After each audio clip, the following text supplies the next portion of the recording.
মাধবপুরের চারদিকে বৃষ্টিতে ভরপুর পানি জমেছে। বৃষ্টি যেন তাড়াতাড়ি শীত নামিয়ে দিল। গ্রামের মানুষের জীবনযাপন যেন কষ্টকর হয়ে উঠেছে। নদীর ধারে ছোট্ট এক কুঁড়ে ঘরে খুকি তার মা ও আদরের ছোট্ট ভাইকে নিয়ে বাস করে। বৃষ্টিতে ঘর থেকে বের হওয়ার উপায় নেই। মা দুদিন ধরে কাজে যেতে পারছে না। ঠান্ডায় প্রচণ্ড বৃষ্টিতে ভিজে তার ভীষণ জ্বর হয়েছে। কিন্তু ঘরে কোনো খাবার নেই। ছেলে মেয়ে দুটো যেন খিদের যন্ত্রণায় কাঁদছে। মা, ও মা, মা, দুদিন ধরে বৃষ্টি পড়ছে। আল্লাহ কি বৃষ্টি থামাবে না মা? জানি না রে মা, আল্লাহর কাছে দোয়া কর। বৃষ্টিতে যে চারদিক পানি দিয়ে থই থই করছে, ঘর থেকে বেরোবার কায়দা নেই। কখন যেন আমাদের এই মাটির ঘরটাও ডুবে যায়। ঘরটাই তো আমাদের সব রে মা, ঘরটাই আমাদের সব। ও মা, মা, আমার বড্ড খিদে পেয়েছে মা, আমাকে খেতে দাও। আমার বড্ড খিদে পেয়েছে, খেতে দাও বলছি। ছেলে মেয়ে দুটোর মুখের দিকে তাকালে আমার যে আর কষ্ট সহ্য হয় না। আল্লাহ, ওদের বাবাকে তো নিয়ে গেলে, আমাকে একটা পথ দেখাও। ছেলে মেয়ে দুটোর মুখে দুবেলা ভাত তুলে দিতে পারি না।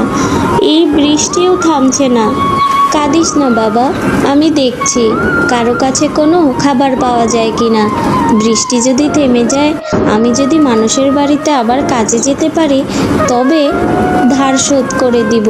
গিয়ে দেখি কেউ আমাকে ধারে কোনো কিছু দেয় কি না।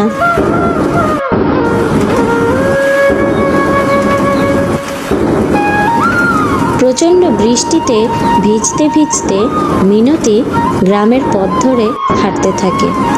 এ বাড়ি ও বাড়ি কয়েকটা বাড়িতে সে খোঁজে, কিন্তু গ্রামে বৃষ্টি থাকায় সবারই জীবনের যেন প্রায় একই দশা। এই বৃষ্টিতে আমরাই খাবার পাইতেছি না। তোরে এখন কই থেকে খাবার দেব মিনতি? তুই আর জ্বালাইস না, যা তো। ছেলে মেয়ে দুইটা না খেয়ে আছে আপা, আমার ঘরে কোনো খাবার নাই। একটু খাবার থাকলে দাও না আপা।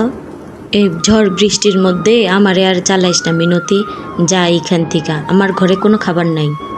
কেউই কোনো খাবার দেয় না। দুঃখে কষ্টে মিনতি আবার বাড়ি ফিরে আসে।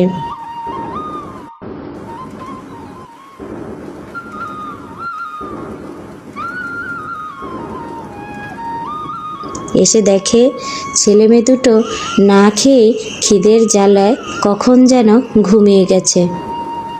মিনতি দুঃখ কষ্ট সহ্য করতে না পেরে কাঁদতে কাঁদতে কখন যেন ছেলে মেয়ে দুটোর পাশে ঘুমিয়ে যায়। পরের দিন ভোর হয়।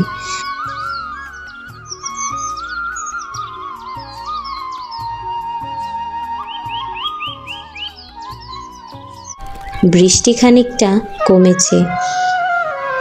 গ্রামের পরিবেশটা ভালো না। চারদিকে কাদা মাটি থই থই করছে। তেমন কাউকেই বাইরে দেখা যাচ্ছে না। খুকি চোখ খুলল। সে দেখে তার মা শুয়ে আছে। নাড়াচাড়া নেই, কোনো সারা শব্দ নেই। গত রাতে বৃষ্টিতে ভেজার কারণে মিনতির প্রচণ্ড জ্বর। জ্বরে সে জ্ঞান হারিয়েছে। খুকি এক দৌড়ে চলে যায় গ্রামের সরকারি হাসপাতালে। সেখানে গিয়ে এক ডাক্তারকে তার মায়ের কথা বলে। ডাক্তার মশাই, ডাক্তার মশাই, আমার মার খুব জ্বর। আমার মা চোখ খুলছে না। মা ছাড়া তো আমাদের আর কেউ নেই ডাক্তার মশাই। মাকে তুমি সুস্থ করে দাও না। আমার কাছে কোনো টাকা নেই। আমার বাবাও নেই, বাবাও মারা গেছে। ও ডাক্তার মশাই।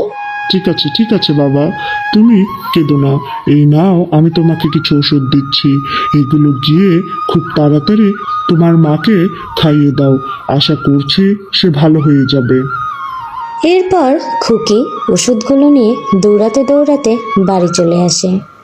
আবার চারদিকে ঘন মেঘ দিয়ে ঢেকে গেছে, প্রচণ্ড বৃষ্টি শুরু হয়েছে।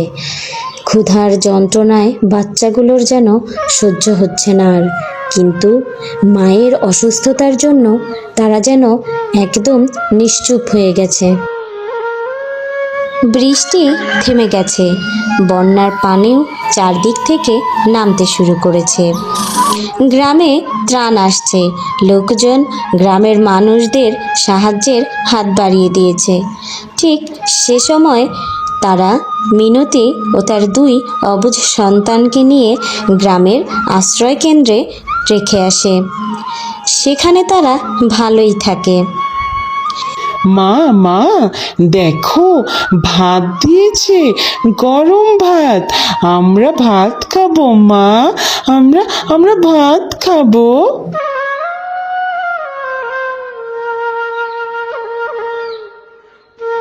এরপর মিনতি ও তার 2 সন্তান বেশ কিছুদিন আশ্রয়স্থলে থাকে। গ্রামের পরিবেশ স্বাভাবিক হলে তাদের ঘরবাড়ি পুনরায় ঠিক করে দেয়া হয়।